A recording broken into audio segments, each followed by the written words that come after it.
Yo, what is up guys? Vicious Laughter here. Today we have a quick video for you. We're going to be showing you guys how to fix a broken pop socket. Now, what I mean by a broken pop socket is if you have the older first generation pop socket where it just pops out like that and not the swappable ones, sometimes your pop socket may come out like this and you may think that it's broken. Okay? So we're going to show you how to fix that. It's quite simple. Firstly, what you're going to try to do is, just without doing anything, just put it back in and push it in and give it a couple twists. Now, a lot of times that won't work, especially this one. This is a newer pop socket, so it's a little stiffer.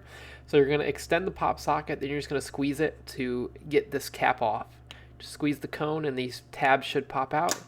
So now you just have this cone. Now you're going to put a finger or a thumb into the cone so you can put more pressure on this little tip. And then you're going to press the tip into the hole and give it a good twist. If it's being stubborn, just apply more pressure and twist it. Make sure you're not putting too much pressure on your phone screen. If this is on a case, you can take the case off so you don't mess your phone up at all. But as you can see, we've twisted it back in there successfully. Just like so.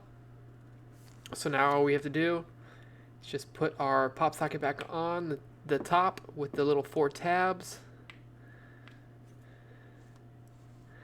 And now we're good to go. We have just officially fixed our pop socket.